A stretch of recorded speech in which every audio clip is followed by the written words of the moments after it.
नमस्कार श्याम भक्तों। आपका स्वागत है आपके अपने सच्चे द श्याम दरबार में।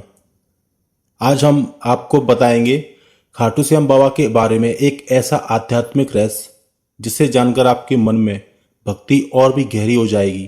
कई बार जीवन में ऐसा समय आता है जब सब कुछ कठिन लगता है, समस्याएं बढ़ जाती हैं, रास्ते बंद नजर आते हैं और मन बार बार यह सोचने लगता है कि आखिर ऐसा क्यों हो रहा है। लेकिन संत और शास्त्र कहते हैं कि जब भगवान अपने सच्चे भक्तों को आगे बढ़ाना चाहते हैं तब वे उनकी परीक्षा लेते हैं और परीक्षा के समय सच्चे भक्तों को कुछ विशेष शुभ संकेत भी मिलते हैं जो यह बताते हैं कि भगवान की कृपा उनके साथ है। दोस्तों, आज हम आपको ऐसे ही 10 दिव्य संकेतों के बारे में बताएंगे जो तब मिलते हैं जब खाटू श्याम बाबा अपने भक्त की परीक्षा लेते हैं। पहला संकेत है मन की गहरी शांति और अटूट विश्वास। जब बाबा अपने भक्त की परीक्षा लेते हैं तब आश्चर्य की बात यह होती है कि कठिन परिस्थितियों के बीच भी सच्चे भक्त का मन पूरी तरह से टूटता नहीं है। उसके भीतर कहीं ना कहीं एक अजीब सी शांति और भरोसा बना रहता है, जैसे कोई अदृश्य शक्ति उसे संभाल रही हो। चाहे समस्या कितनी बड़ी क्यों ना हो, उसके भीतर यह विश्वास बना रहता है कि सब ठीक होगा। और यही विश्वास इस बात का संकेत है कि बाबा की कृपा उस भक्त के साथ है। दूसरा संकेत है कठिन समय में अचानक मदद मिलना। कई बार ऐसा होता है कि जब भक्त बिल्कुल असहाय महसूस करता है तब अचानक किसी अनजान व्यक्ति के रूप में मदद मिलती है। कभी कोई रास्ता दिखा देता है, कभी कोई आर्थिक सहायता मिल जाती है, तो कभी कोई सही सलाह मिल जाती है। भक्तों, बहुत से लोग इसे संयोग मानते हैं, लेकिन सच्चे भक्त समझ जाते हैं कि यह बाबा की ही कृपा है जो किसी न किसी रूप में उनके पास पहुंचती है। तीसरा संकेत है सपनों में दिव्य अनुभव। बहुत से भक्तों ने यह अनुभव किया होगा कि परीक्षा के समय उन्हें स्वप्न में बाबा के दर्शन होते हैं। कभी वे मंदिर के में दिखाई देते हैं, कभी मुस्कुराते हुए आशीर्वाद देते दिखाई देते हैं और कभी केवल उनका दिव्य स्वरूप दिखाई देता है। ऐसे सपनों के बाद भक्त का मन भक्ति और श्रद्धा से भर जाता है और उसे ऐसा लगता है जैसे बाबा ने स्वयं उसे आश्वासन दिया हो कि डरने की जरूरत नहीं है। चौथा संकेत है अचानक प्रसन्नता और हल्कापन। कई बार भक्त किसी भक्ति कार्य जैसे भजन, जप या सेवा करने के बाद अचानक बहुत हल्का और प्रसन्न महसूस करता है, जैसे मन का सारा बोझ उतर गया हो। यह संकेत बताता है कि बाबा अपने भक्त की भक्ति से प्रसन्न है और उसकी परीक्षा के बीच भी उसे अपनी कृपा का अनुभव करा रहे हैं। पांचवा संकेत है बंद रास्तों का अचानक खुल जाना।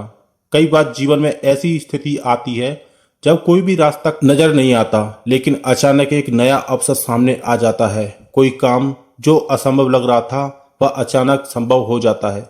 सही समय पर सही व्यक्ति मिल जाता है और समस्या का समाधान निकल आता है। भक्तों, यह सब इस बात का संकेत होता है कि बाबा अपने भक्तों को कठिनाई से निकालने के लिए स्वयं मार्ग बना रहे हैं। छठा संकेत है भक्ति में और अधिक दृढ़ता। परीक्षा के समय कई लोग भगवान से दूर हो जाते हैं, लेकिन सच्चे भक्त के साथ उल्टा होता है। जितनी परीक्षा बढ़ती है उतनी उसकी भक्ति गहरी होती जाती है। उसका मन और अधिक जप भजन करने लगता है और उसका विश्वास पहले से भी अधिक मजबूत हो जाता है। यह संकेत बताता है कि बाबा ने उस भक्त के हृदय को अपना निवास बना लिया है। सातवां संकेत है अनजाने में लाभ मिलना। कभी कभी परीक्षा के समय ही जीवन में कुछ अच्छे अवसर भी आने लगते हैं, जैसे अचानक नौकरी मिलना, व्यापार में लाभ हो जाना या कोई अच्छा मौका मिल जाना। यह सब इस बात का प्रतीक है कि बाबा अपने भक्त को यह दिखा रहे हैं कि उनकी कृपा हमेशा साथ रहती है। आठवां संकेत है दूसरों के प्रति प्रेम और सेवा का भाव। जब कोई व्यक्ति सच्चा भक्त बनता है तो उसके भीतर दूसरों के लिए करुणा और प्रेम बढ़ने लगता है। वह लोगों की मदद करने लगता है, किसी दुखी को सांत्वना देता है, किसी जरूरतमंद की सहायता करता है। यह संकेत बताता है कि बाबा अपने भक्त के भीतर दया और सेवा का भाव जगा रहे हैं। नौवां संकेत है जीवन में दिव्य अनुभव। कई भक्त बताते हैं कि परीक्षा के समय उन्हें कुछ अद्भुत अनुभव होते हैं। कई मंदिर में अजीब सी शांति महसूस होती है, कभी भजन सुनते समय आंखों में आंसू आ जाते हैं, कभी ऐसा लगता है जैसे कोई अदृश्य शक्ति पास खड़ी हो। यह सभी अनुभव इस बात का संकेत होते हैं कि बाबा अपने भक्तों के बहुत करीब हैं। और 10वां और सबसे बड़ा संकेत है जीवन में स्थिरता का आना। जब परीक्षा समाप्त होती है तब भक्त के जीवन में धीरे धीरे स्थिरता आने लगती है, समस्याएं कम होने लगती हैं, मन में शांति बढ़ जाती है और जीवन में सफलता के नए रास्ते खुलने लगते हैं। यह संकेत बताता है कि बाबा ने अपने भक्त की परीक्षा पूरी कर ली है और अब वे उसे अपने आशीर्वाद से आगे बढ़ा रहे हैं। भक्तों, अगर आपने भी अपने जीवन में इन संकेतों में से किसी एक का भी अनुभव किया है तो समझ जाइए कि बाबा की कृपा आपके साथ है और वे आपको एक विशेष मार्ग पर ले जा रहे हैं। इसलिए कभी भी कठिन समय में अपनी भक्ति को कमजोर मत होने दीजिए, क्योंकि सच्ची श्रद्धा और विश्वास ही भक्त को भगवान के सबसे करीब ले आता है। अगर आपको यह दिव्य जानकारी अच्छी लगी हो तो वीडियो को लाइक करें, कमेंट में जय श्री श्याम जरूर लिखें और चैनल को सब्सक्राइब करना ना भूलें, ताकि आपको ऐसी भक्ति और प्रेरणा से भरी बातें सबसे पहले मिलती रहें। जय श्री श्याम, जय खाटू नरेश।